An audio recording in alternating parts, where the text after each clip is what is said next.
The rain fell in thin silver lines across the glass tower of Ericsson Systems just before midnight, and on the top demonstration floor every light still burned. By morning, a delegation of foreign partners would arrive to inspect the new automated production line the company had spent the better part of 2 years building. The contract on the table was worth $30 million, and every executive in the building knew that if the demonstration failed, the next quarter would not look kind to anyone. The pressure had soaked into the walls, into the carpets, into the way people walked. Inside the central engineering hall, the warning panels blinked red in long, uneven pulses. The control cluster that operated the entire automated arm had locked itself solid after the final test sequence, and nothing the engineers tried could coax it back to life. Robotic arms hung frozen in mid-motion. Sensor logs spilled errors faster than anyone could read them. Voices crossed each other in the room like wires shorting out, and not a single person there dared say aloud what they were all thinking, which was that $30 million might evaporate before sunrise.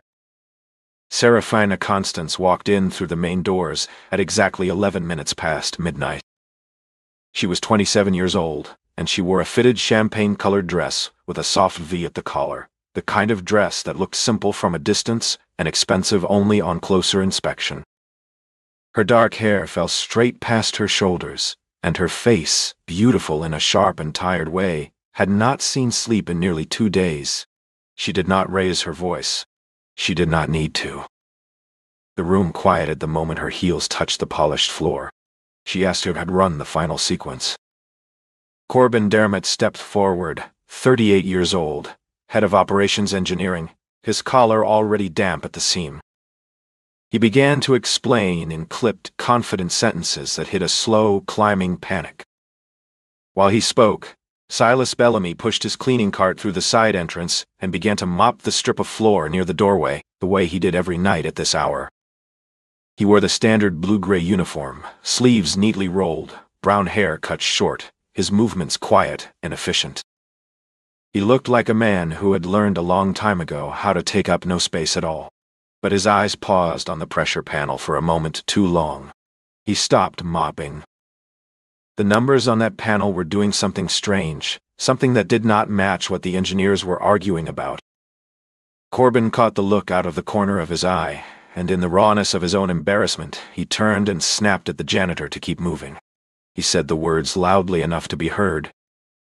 He said something about not letting people with mop handles pretend they understood million-dollar machines. A few of the younger engineers laughed under their breath. Silas did not answer. He stepped back one pace, returned to his cart and continued to clean. But his gaze drifted, just once more, to the row of auxiliary valves blinking quietly in the corner of the rack. To understand what kind of man Silas Bellamy actually was, one had to look past the uniform, which most people in that building had never bothered to do. He was 29 years old, tall, broad-shouldered, with a face that had been weathered into a quiet sort of seriousness. He spoke rarely, ate simply, walked slowly, and carried himself like someone who had decided long ago that proving himself to strangers was no longer worth the energy. He was the kind of man people misread on first sight and rarely revised on second. If anyone had cared to look closely, they would have noticed that everything around him was clean. His shoes were polished even after a shift of physical work. His uniform was pressed. His words came out measured and slow, never rushed, never apologetic. He did not complain. He did not argue. The strange thing about him was that the more people looked down on him, the calmer he seemed to grow, as if their judgment landed on a layer he had stopped defending years ago. His life ran on a schedule as tight as any soldier's. Mornings were for walking Otis to the small elementary school 3 blocks from their apartment. Afternoons were for errands, repairs, the small business of keeping a household alive. Evenings belonged to dinner at the kitchen table, to bedtime stories, to the soft routine of a parent who had learned that consistency was its own kind of love. At 9 in the evening, he would knock on the door of his neighbor Irina Matilda, an older woman with a gentle voice and a kettle always warm, who watched Otis through the night while Silas worked the cleaning shift across town. Their apartment was small, but not poor in the way people often used that word. The kitchen was tidy. There were drawings taped to the refrigerator. On a shelf in the corner of the living room sat a row of small, repaired robots, their little plastic arms glued back into place, their broken joints bound with thin strips of metal Silas had cut himself. Each one had been brought home from a thrift shop or salvaged from a neighbor's trash, and each one had been brought back to motion by hands that seemed to know exactly what they were doing. Once, in another life, Silas had studied industrial electromechanics. He had not been the loudest student in the program, nor the one professors fawned over. He had simply been the one who showed up, who took notes by hand, who sat with broken equipment until it made sense. After graduating, he had worked on real production lines, the kind where one mistake cost a factory a full shift. He had been promoted to junior supervisor before he turned 25. None of that had made it onto the badge that hung from the strap of his cleaning uniform now. The biography he carried was invisible to the people who passed him in the hallway every night. Back in the engineering hall, the engineers were arguing now about whether to roll the firmware back to the previous build or to bypass the auxiliary cluster entirely. Their voices had grown sharper, less professional, more like men trying to win an argument than men trying to save a system. In the middle of that noise, the phone in Silas's pocket vibrated once, then again. He glanced at the screen, saw the name, and quietly stepped into the small service corridor that led to the back stairwell. It was a video call from Otis. The little boy was sitting on the kitchen counter in Irene's apartment, wrapped in a blue blanket, holding the small repaired robot whose arm Silas had glued back the previous weekend. The lamp behind him cast a warm yellow circle on the wall. Otis did not know that his father was standing in the middle of the worst night Virexon Systems had seen in years. He only knew that tomorrow morning was the day his class had been counting down to for 2 weeks. It was the morning his teacher had set aside for the children to bring a parent to class, and Otis had told her, with the certainty of a 6-year-old, that his father would absolutely be there. Otis asked if his dad was coming home very late again. He asked if his dad would have time to sleep. Then, in the soft, hopeful voice that only small children seem to have, he asked if his dad could wear the blue button-up shirt, the one Otis liked best, the one that Otis said made his father look like a hero on the front of a book. Silas closed his eyes for half a second. He was not a man who allowed himself to feel sorry for anything, but the smallness of that question struck him in a place that did not have a defense built around it. He told his son, in the same calm voice he used for everything, that he would be there.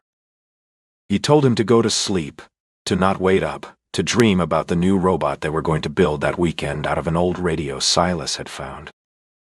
Otis nodded seriously, the way only a 6-year-old who is trying very hard to be brave nods, and then he asked, almost in a whisper, if his father was tired. Silas smiled into the camera, told him no, and ended the call gently. When he stepped back into the hall, Leon Wilfred, one of the mid-level engineers, had caught the tail end of the conversation. Leon was the kind of man who tried to laugh whenever those above him laughed. He muttered something about how everyone had a personal life, but tonight was not the night for distractions. Corbin overheard and smirked, adding loudly that some people should focus on keeping their jobs rather than meddling in matters they did not understand.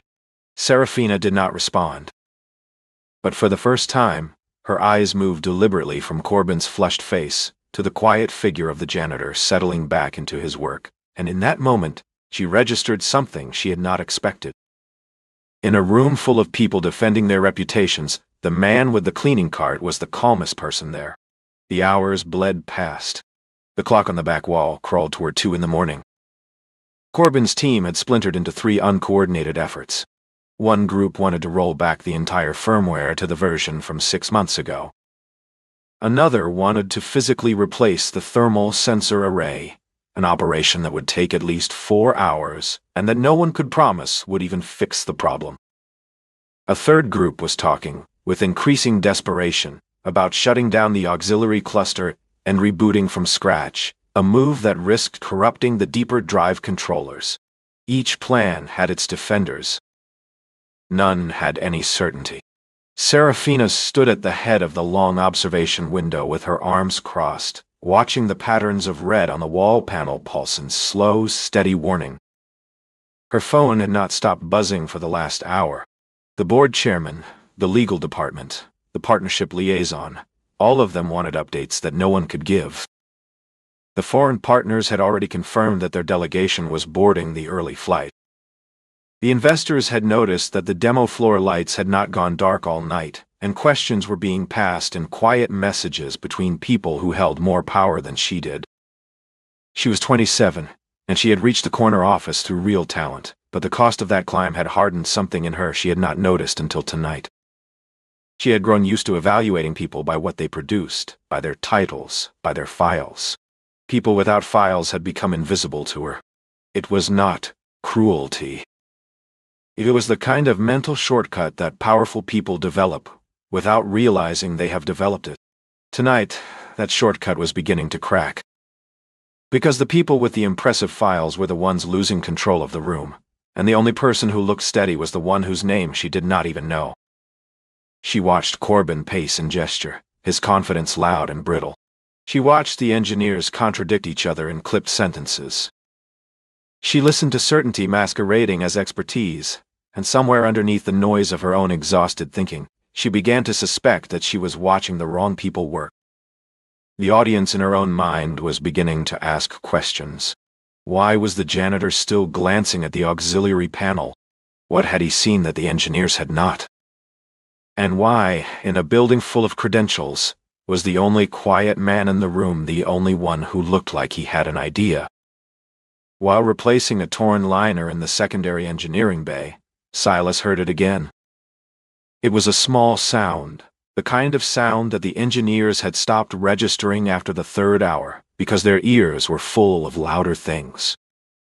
It was a soft mechanical click from the auxiliary pressure return valve, and the click did not match the rhythm it was supposed to keep. To anyone who had not spent years next to industrial systems, it would have been ordinary. To Silas, it was wrong by a fraction of a beat, and that fraction told him something the warning panels had not. He did not move toward the engineers. He had been a janitor in this building long enough to know exactly how a man in a blue-gray uniform was received when he tried to share a thought about machinery.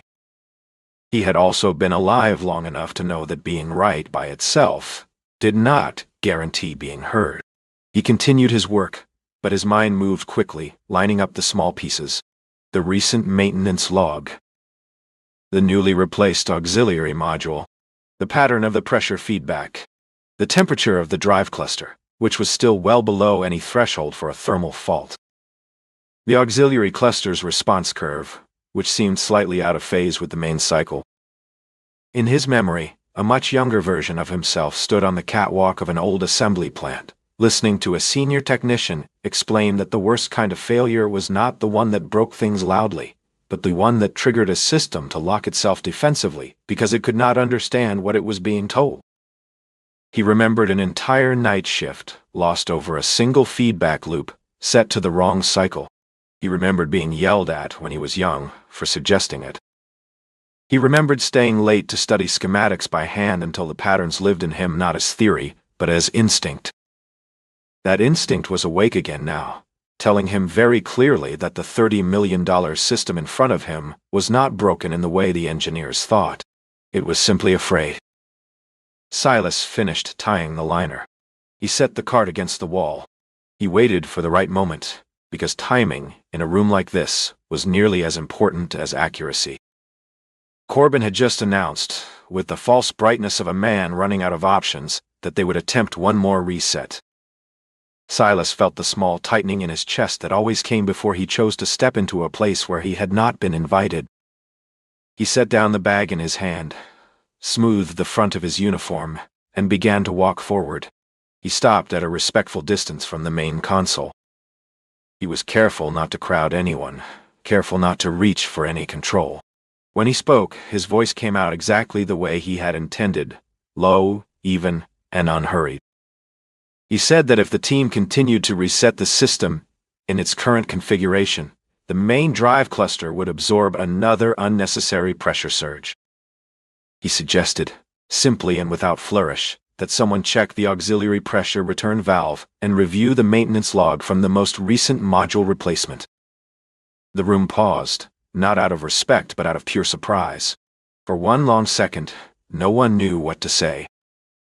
Then Corbin Dermott laughed, loud and theatrical, the laugh of a man who could feel his own credibility slipping and needed someone to push down in order to climb back up.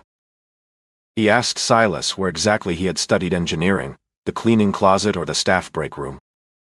A few of the younger men chuckled, half because the joke was easy and half because they were terrified of being on the wrong side of Corbin's mood. Leon laughed in that thin, half-committed way he always laughed, his eyes already darting between Corbin and the floor. One engineer, a thinner man with a clipboard he had not used all night, said with mock gravity that perhaps in a moment the janitor would also explain how to run the company. Another muttered that they should clear the floor of distractions. The humiliation was carefully shaped. It was not directed at Silas's argument. It was directed at his right to make one. Corbin was not refuting his diagnosis.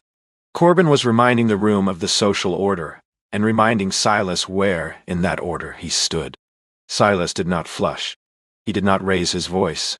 He did not look down. He simply waited until the laughter had finished its small and ugly arc, and then he looked once more at the data on the board, and then back at Corbin. He said only one sentence in reply. He said that he might be wrong, but if he was right, then they were spending a thing the company did not have much of left tonight, which was time. He did not beg. He did not threaten. He stated a fact in the same level voice he might have used to read a weather report. Serafina heard it. She heard the calm inside the words, and she heard the absence of vanity in them, and somewhere underneath the layers of her own exhausted defenses, something inside her went very still. She had been spoken at all night by men trying to seem certain. This was the first time anyone in the room had simply spoken a truth and stepped back from it. She turned her head slowly, away from Corbin. She walked between the consoles and stopped at the head of the central rack. Her heels made a precise sound on the polished floor that everyone, even the ones still smiling at Corbin's joke, suddenly noticed. She did not look at Silas. She looked at Corbin. She asked him, in a voice that was neither loud nor soft, whether he was certain his planned reset would save the system. Corbin opened his mouth. He closed it. He opened it again, and the syllables that came out were full of qualifiers, full of the small linguistic machinery men use when they know they cannot promise what they have just promised. The silence after his answer was the loudest sound the room had produced all night. Serafina turned to her assistant. Andrea Bridget, 26 years old, sharp-eyed, quiet, the sort of woman whose value people only realized after trying to do without her, was already pulling out her tablet.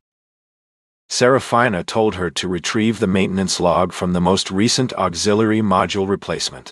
She told her to do it now. Then, without raising her voice, she instructed every engineer in the room to stop, to step back from the consoles, and to attempt no further resets until she gave the word. Corbin protested. He used the word ridiculous. He said that allowing a janitor to interfere with the engineering response on the most important night of the year would be remembered as a serious lapse in judgment. He said it loudly enough to be quoted later. Serafina did not even turn her head all the way toward him when she answered. She simply said that she would rather be remembered for listening to a quiet man who turned out to be right than for protecting a loud one who turned out to be wrong. She did not look angry. She looked, for the first time that night, like someone who had remembered why she was the one in charge. Silas had not moved. He did not look triumphant. He did not even look relieved. That, more than anything, was what Serafina noticed. He had placed his statement on the table and stepped away from it as if the truth itself was the only thing that mattered, not who carried it. She had spent her career surrounded by people who could not separate a useful idea from their own desire to be admired for having it. Standing across from someone who could was an experience she did not, in the moment, have a category for. Andrea spoke first. She held up the tablet so that Serafina could read the log entry over her shoulder. 3 nights earlier, during a routine replacement of the auxiliary module, a return cycle parameter had been entered with a single value out of step from the new module's calibration. It was not a dramatic number. It was a small offset, The kind of mistake that an exhausted technician could make at the end of a long shift, the kind of mistake that would produce no warning at all under normal load. But under the higher demand of the rehearsal, the auxiliary cluster had begun receiving feedback that did not match its expectations, and the system had done exactly what well-designed systems do when they are confused. It had locked itself shut to protect what it could not understand. Corbin stared at the screen and said nothing. The color drained slowly from his face in a way that would later be described, by people who had been there, as the moment his career changed shape. One of the younger engineers stammered that the firmware should have caught the discrepancy. Silas answered him, not unkindly, in a voice that carried the patience of a man who had explained simple truths to himself many times. He said the system did not know what was wrong. It only knew that something was unsafe. The sentence was so plain that nobody could pretend it was condescending, and yet it landed with the force of a verdict. He had not only diagnosed the failure, he had named the philosophy under which the entire control architecture had been built, and he had named it in 8 words. Identifying the fault, however, was only half the work. Repairing it before sunrise was the other half. Silas explained the sequence in careful, ordered steps. The pressure had to be vented in a specific order. One feedback branch had to be locked. The drive cluster temperature had to be re-verified. Then, and only then, could the system be restarted, and only one cluster level at a time. He did not raise his voice. He used short sentences. He did not pad his words with credentials he did not need to mention. One engineer asked if he was sure. Silas did not answer with a flourish. He answered that if they wanted the system intact by morning, this was the route with the least risk. Serafina nodded once, and that single motion gave him the room. For the next 15 minutes, the entire engineering hall watched a man in a blue-gray cleaning uniform direct a sequence of operations through quiet, exact instructions. He pointed. He confirmed. He waited. He moved to the next step. He did not look at Corbin. He did not look at Serafina. He looked at the machine, and the machine slowly began to listen back. The first robotic arm shifted, just an inch, then completed a full rotation. The pressure reading settled into a smooth, steady curve. A low, even hum rose through the floor, the unmistakable sound of a system rejoining the world of things that work. The room did not erupt into applause. It did the opposite. It went completely silent. Corbin stared at the floor. Leon could not lift his eyes from the console. 2 other engineers turned away to hide whatever was on their faces. Serafina looked at Silas for what felt like a very long time, and her expression had nothing in common with the expression she had worn earlier in the evening. She was no longer looking at a janitor. She was looking, for the first time, at a man whose worth she had completely failed to see. When the hum of the system had stabilized for a full 10 minutes, Serafina finally spoke. She asked Silas simply what he had done before this job. He paused. He said only that he had worked with machines. She did not let him stop there. She turned to Andrea and asked her to pull his hiring file, which had been sitting in the company database for 2 years without anyone bothering to read past the first page. Andrea read the file aloud, quietly, to her employer. Silas Bellamy had graduated near the top of his class, from a respected industrial electromechanics program. He had spent 5 years on the floor of an automated manufacturing facility in another state. He had been promoted to junior supervisor at the age of 24. He had received commendations for catching 3 serious system errors before they reached production. His employment history then ended abruptly, with a gap that was explained, in 2 short lines, by a family bereavement and a relocation. Serafina lowered her voice and asked Silas why, with that history, he had never applied to the engineering division of Virexon Systems. He looked at her steadily.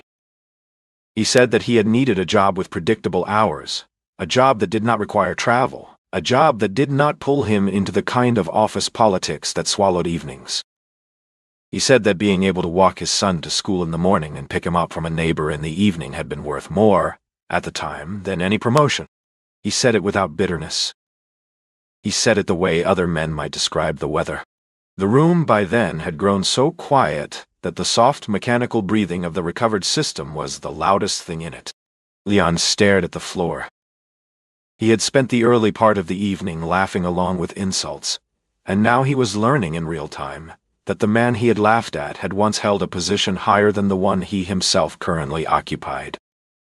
Corbin's hands had begun to tremble in the small, controlled way that hands tremble when a man is trying very hard not to be seen trembling. Serafina, however, was not thinking about Corbin or Leon. She was thinking about herself. She had built her judgment of people around what they offered the company. Silas had offered nothing visible to the company because he had offered everything visible to a small boy at home. She had spent her entire adult life in rooms where men advertised themselves loudly. She was now standing across from one who had taken the opposite path on purpose, and she could not, in that moment, decide whether what she felt was admiration or shame. The morning came, as mornings do, indifferent to the dramas of the night. The visiting delegation arrived on time. The demonstration ran without flaw. Robotic arms moved with precision. Sensors reported clean numbers. The partnership liaison smiled in the corner. The board chairman called Serafina to congratulate her on the smooth handling of what he assumed had been a routine final rehearsal. Variexon Systems walked out of the morning with its $30 million contract intact and its reputation untouched. From the outside, nothing had happened. Inside, however, Serafina knew that something had happened that could not be left unattended. Within an hour of the last partner leaving the building, she called a closed meeting in the executive conference room. The engineering team was present. Operations management was present. 2 senior figures from human resources were present. And for the first time in the building's history, a janitor in a blue-gray uniform sat quietly at the polished oak table, his hands folded, his face calm. Serafina did not soften the meeting with small talk. She told the room, in the same level voice she had used during the night, that if their team had continued to ignore the only correct diagnosis that had been offered to them, the company would have lost more than the contract. It would have lost the trust of every partner who had been watching. She turned to Corbin Dermott. She did not raise her voice. She told him that he would apologize to Silas Bellamy, in front of every person in that room, for the way he had spoken to him the night before. She added that any future incident of that kind would result in immediate termination, regardless of seniority. Corbin Dermott apologized. The words came out stiff and dry, but they came out. Leon Wilfred apologized after him, his voice quieter, his eyes lower. 2 other engineers offered their own apologies in awkward, fumbling sentences. The room was thick with the discomfort of men forced to dismantle a hierarchy they had spent years assuming was permanent. Silas listened to each apology without expression. When the last one had ended, every face in the room turned toward him, expecting either grace or revenge, the 2 scripts that powerful moments tend to follow. He gave them neither. He looked steadily at the table for a moment, then at Serafina, then back at the room. He said that the uniform a man wore did not tell anyone the full story of what he had survived, what he could do, or what he was carrying. Then he added one more sentence, and that sentence was the cleanest blade in the room. He said that the night before he had not saved anyone. He had only refused to let a small mistake be made larger by people too busy protecting their own pride to look at it carefully. Corbin did not move. The sentence had not been shouted. It had not been pointed. It had not even been personal. It had simply been true, and it landed with the weight that only true sentences land with. Serafina then offered Silas Bellamy a permanent position in the operations engineering division at a salary that matched his actual qualifications.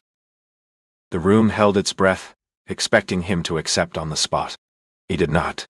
He looked at her with the same calm attention he had given everything else, and his first question was not about the salary. It was not about the title. He asked her simply whether the schedule would allow him to pick his son up from school every afternoon. The room went silent again, and this time the silence was not embarrassment.